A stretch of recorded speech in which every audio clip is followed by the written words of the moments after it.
Hello दोस्तों, मैं हूं दीपांशु और आप देख रहे हैं कोडिंग टर्टल्स। मैंने अपने इस डेटा स्ट्रक्चर एंड एल्गोरिदम की सीरीज में लास्ट वीडियो में डिस्कस किया था आप लोगों के साथ कि स्ट्रक्चर क्या होता है, स्ट्रक्चर का क्या सिग्निफिकेंस है हमारे प्रोग्राम में। जब दो प्रॉपर्टीज किसी एक ऑब्जेक्ट की आपस में इंटर रिलेटेड होती हैं तो हमें वहाँ पर स्ट्रक्चर्स की नीड होती है। तो और आज हम अपनी इस वीडियो में देख रहे होंगे पॉइंटर्स क्या है और पॉइंटर्स की जो बेसिक्स चीज़ें हैं, जो पॉइंटर की बेसिक चीज़ें हैं, वो हम इस वीडियो में आज डिस्कस करेंगे। पहले हम डिस्कस कर रहे होंगे व्हाट आर पॉइंटर्स, है क्या चीज़। उसके बाद डेफिनेशन ऑफ पॉइंटर्स एंड इनका मतलब क्या होता है, डेफिनेशन हम डिफाइन कैसे करते हैं पॉइंटर्स को अपने प्रोग्राम में। उसके बाद है why do we require pointers, pointers की हमें नीड क्या हुई, हमें पॉइंटर्स की क्या ज़रूरत है, वो भी हम देख रहे होंगे। उसके बाद है डी रेफरेंसिंग, ये एक बहुत ही बेहद इंपॉर्टेंट टॉपिक है जो कि आपको आगे डेटा स्ट्रक्चर्स में काफ़ी काम आने वाला है।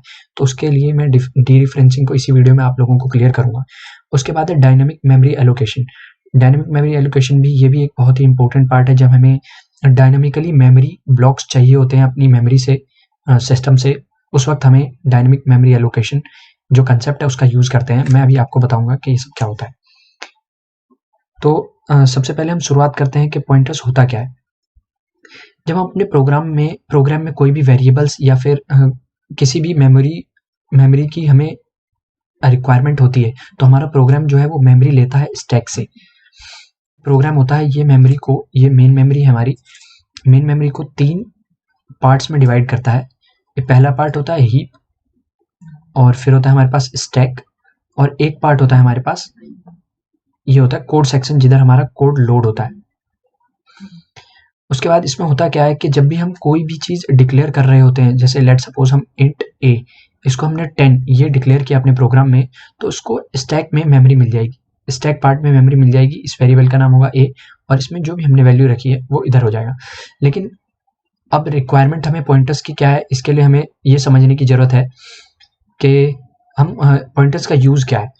पॉइंटर्स का यूज़ होगा हमारे प्रोग्राम में कि जो हीप में जो हमारी मेमोरी होगी, जो मेमोरी ब्लॉक्स, जो हमारे पास मेमोरी का जो भी पोर्शन हमारे पास हीप में होगा, उसको हमारा प्रोग्राम डायरेक्टली एक्सेस नहीं करता, क्योंकि जो हमारा प्रोग्राम होता है वो सिर्फ स्टैक को एक्सेस करता है। हीप को एक्सेस करने के लिए हमारे पास पॉइंटर्स की नीड होती है। हीप में अगर हम कोई भी जो हमारा जो कोई भी डेटा वेरिएबल है उसको अगर हीप में हम डिक्लेयर कर रहे होते हैं तो उसको हम ऐसे एक्सेस नहीं कर सकते। एक एग्जाम्पल के साथ मैं आप लोगों को बताता हूँ। कोई भी, जैसे मान लीजिए हमें हीप में मेमोरी ब्लॉक चाहिए, तो हीप में मेमोरी के लिए हमें क्या करना पड़ेगा, लेट सपोज एक एरे हम हीप में डिक्लेयर करना चाहते हैं, तो उसके लिए हमें करना पड़ेगा कि हमें लेट सपोज 3 ब्लॉक्स चाहिए, मुझे इंटीजर टाइप के 3 ब्लॉक्स चाहिए हीप सेक्शन में। मेन मेमोरी के हीप सेक्शन में मुझे 3 ब्लॉक्स चाहिए। तो सबसे पहले हमें क्या करना पड़ेगा, एक हमारे पास malloc फंक्शन होता है, malloc। हमारे पास सी में malloc फंक्शन होता है जिसकी हेल्प से हम हीप में जो हमारी है वो मेमोरी रिजर्व कर सकते हैं। तो इसका यूज़ ऐसे करते हैं, malloc, यहाँ पर हम लिखते हैं हमें कितने ब्लॉक्स चाहिए, number of blocks, let suppose 3, sorry yes, हमारे पास नंबर ऑफ ब्लॉक्स चाहिए हमें 3, और हमें चाहिए कितने जो हमारा जो एक ब्लॉक होगा उसका साइज कितना होगा। तो उसके लिए हम क्या करेंगे, हमारा साइज ऑफ ऑपरेटर यूज़ करेंगे। सी में साइज ऑफ ऑपरेटर इंट, अगर हमें इंटीजर वैल्यू डिक्लेयर करनी है तो ये हमें क्या रिटर्न करेगा, ये हमें रिटर्न करता है एक नल, जो वॉइड टाइप की मेमोरी है वो हमें रिटर्न करेगा, बट हमें इसको इंट, क्योंकि इंट टाइप में इसको टाइप कास्ट करना पड़ेगा, हमें टाइप कास्टिंग बोलते हैं इस चीज़ को। तो अब हमें पॉइंटर्स को हम डिक्लेयर कैसे करते हैं वो हम देख लेते हैं। पॉइंटर्स की हमें नीड इसलिए पड़ी क्योंकि ये जो मेमोरी ब्लॉक हमें यहाँ पर बनाया है, हमने इसको एक नेम देंगे, और अगर हम किसी मेमोरी ब्लॉक मतलब कि ये जो एड्रेस होगा यहाँ पर, इस एड्रेस को अगर हमें किसी वेरिएबल में स्टोर करना है तो वो जो वेरिएबल है उसे हम पॉइंटर बोलते हैं।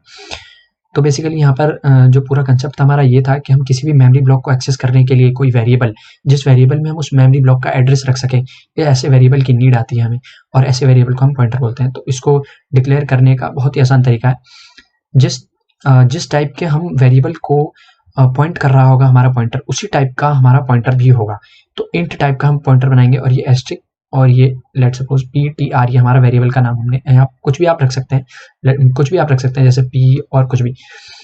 तो होगा क्या, यहाँ पर हमने पॉइंटर जैसे ही डिक्लेयर किया, ये भी एक वेरिएबल है, ये वेरिएबल हमारा स्टैक में जो है इसको मेमोरी मिल जाएगी स्टैक में, ये PTR, और इसमें हमारा जो है यहाँ का जो लेट्स सपोज जो हमारा ये मेमोरी ब्लॉक है इसका एड्रेस यहाँ पर जो फर्स्ट ब्लॉक का एड्रेस था 200, तो ये हमारा इस पॉइंटर में 200 आ जाएगा और ये इसको पॉइंट करने लगेगा। ठीक है, यहाँ पर आपको समझ में नहीं आ रहा होगा, लेकिन आप एक बार वीडियो को रिवाइंड करके देखिएगा, समझ में आ जाएगा। तो हमारा बेसिकली हुआ क्या, यहाँ पर हमारा एक पॉइंटर्स नेम का एक वेरिएबल क्रिएट हो गया स्टैक सेक्शन में, और जो कि हमारा जो हमारे पास मेमोरी ब्लॉक हमने malloc फंक्शन की हेल्प से मेमोरी ब्लॉक क्रिएट किया था हीप में, उसको पॉइंट करने के लिए हमें एक वेरिएबल की ज़रूरत थी जो कि इस मेमोरी का एड्रेस होल्ड कर सके। तो बेसिकली होता क्या है कि पॉइंटर सिर्फ एक वेरिएबल है, बट ये डेटा वैल्यू ना स्टोर करके हम इसमें क्या करते हैं कि किसी भी वेरिएबल का एड्रेस स्टोर करते हैं। तो मैंने आपको इस वीडियो की स्टार्टिंग में बताया था कि होता क्या है कि हमारा जो प्रोग्राम होता है वो उसको सिर्फ स्टैक में जो मेमोरी ब्लॉक्स होते हैं उसको एक्सेस करने की परमिशन होती है। वो बिना पॉइंटर्स की हेल्प के हीप में जो मेमोरी ब्लॉक हम बनाएंगे malloc की हेल्प से, हम उसको एक्सेस नहीं कर सकते। तो ये जो हमारा malloc फंक्शन होगा ये हमारा क्या रिटर्न करेगा, ये malloc फंक्शन हमें रिटर्न करेगा एड्रेस, और ये जो हमें malloc फंक्शन एड्रेस रिटर्न करेगा इस एड्रेस को हम PTR जो हमने वेरिएबल बनाया उसमें स्टोर कर रहे होंगे। तो हमारा इसको हम जो हमें मेमोरी बनानी होगी उसको हम टाइप कास्ट कर रहे होंगे malloc की हेल्प से। यहाँ 3 इंटू साइज ऑफ ऑपरेटर लगाएंगे और यहाँ पर हमारा जैसे इंट का साइज था तो इंट, इससे हमें पॉइंटर में जो है वो उस जो मेमोरी ब्लॉक हमारा क्रिएट होगा हीप सेक्शन में इसका एड्रेस आ जाए। सी में मैंने आपको बताया कि malloc फंक्शन का यूज़ करके हम जो हमारा मेमोरी ब्लॉक है मेन मेमोरी में इसको रिजर्व करते हैं। बट C++ में क्या होता है, हमारे पास एक मेथड है, मैं आप मेरे को देखेंगे आगे जब मैं कोड में यूज़ कर रहा हूँगा। तो C++ में एक मेथड होता है p, जैसे ये हमारा पॉइंटर वेरिएबल था, इसको हम क्या कर सकते हैं न्यू इंट, और ये हमें इसका मतलब है कि हमें 5 मेमोरी ब्लॉक्स चाहिए छोटे छोटे 5, और वो हीप में चाहिए, और वहाँ पर हमें ये सारे जो हैं ये हमारे इंटीजर डेटा टाइप, मतलब इसमें हम इंटीजर स्टोर करेंगे। तो ये होगा क्या, ये जो पहले ब्लॉक का जो एड्रेस है वो रिटर्न कर देगा PTR में। उसके बाद हम इस एड्रेस की हेल्प से ये सारे कॉन्टिग्यूस होते हैं, तो क्योंकि हमने 5 जो हमने ये एरे लिया है तो कॉन्टिग्यूस होंगे, तो हम इसको प्लस प्लस ऑपरेटर की हेल्प से इन सबको एक्सेस कर सकते हैं। तो अब आगे हम देखते हैं एक एग्जांपल की हेल्प से कि हम पॉइंटर्स में जब हम अपना प्रोग्राम लिखेंगे तो पॉइंटर्स का यूज़ कैसे कर रहे होंगे। लेट्स सपोज आपने एक मेन प्रोग्राम लिखा, इसमें हमने एक अपना पॉइंटर वेरिएबल डिक्लेयर किया, लेट्स सपोज p। अब हम क्या करते हैं, हमने एक सिंपल वेरिएबल डिक्लेयर किया अपना जिसमें हम a, उसमें हमने 5 अपनी वैल्यू रखी। अब हमें क्या करना होगा, अगर हमें इसको एक्सेस करना है बाई चांस, हम इसको भी जो इसका एड्रेस है वो हम p में स्टोर कर सकते हैं इसका एड्रेस, बिकॉज p का जो डेटा टाइप है ये है पॉइंटर। p जो है अपने आप में ये एक पॉइंटर है। तो अब हम p में a का एड्रेस कैसे स्टोर करेंगे, तो देखिएगा ध्यान से, इसको एक्सेस करने के लिए हम ये %a, इसका मतलब है कि जो a का एड्रेस है वो हम p में स्टोर कर दें, a का एड्रेस p में। जैसे देखिए हमने a डिक्लेयर किया यहाँ पर 5, तो होगा क्या, a नाम से एक बॉक्स बनेगा स्टैक में और इसमें वैल्यू हो जाएगी 5, इसका एड्रेस होगा लेट्स सपोज 200। तो अब होगा क्या, जैसे ही ये स्टेटमेंट रन होगी उसमें क्या होगा, p नाम का एक ब्लॉक बनेगा, और p ये एक पॉइंटर है क्योंकि मैंने यहाँ पर ये इसको डिक्लेयर किया हुआ है। अब यहाँ पर p में आएगा क्या, इसमें आएगा आपके पास इसका एड्रेस a का, और ये भी अपने आप में एक वेरिएबल है, p अपने आप में एक वेरिएबल है, तो इसको भी स्टैक में ही मेमोरी मिलेगी और स्टैक में इसका एड्रेस होगा लेट्स सपोज 300, कुछ भी हो सकता है रैंडम एड्रेस, मैंने ऐसे ही 300 ले लिया है। तो आप देख सकते हैं कि p जो है ये आपका पॉइंटर है और ये a आपका नॉर्मल वेरिएबल है जिसमें कोई डेटा वैल्यू होगी। अगर इसका जो मेमोरी का एड्रेस है वो 200 होगा, तो हम p जो है हमने पॉइंटर लिया है, तो p किसी भी मेमोरी ब्लॉक को पॉइंट करने के लिए यूज़ हम कर सकते हैं। तो p में हमारा ये 200 वैल्यू स्टोर होगा। अब उसके बाद देखते हैं डी रिफरेंसिंग क्या होता है। तो होता क्या है, जैसे लेट्स सपोज हमें अब a की वैल्यू प्रिंट करनी है, तो a की वैल्यू आप कैसे प्रिंट करोगे, सी आउट, आप ऐसे कर सकते हो, सी आउट आप a कर दोगे तो ये आपको आउटपुट पे प्रिंट करेगा 5, ठीक है। और अगर आप लेट्स सपोज यहाँ मैंने इंट a 5 लिया था और ये आपको 5 देगा।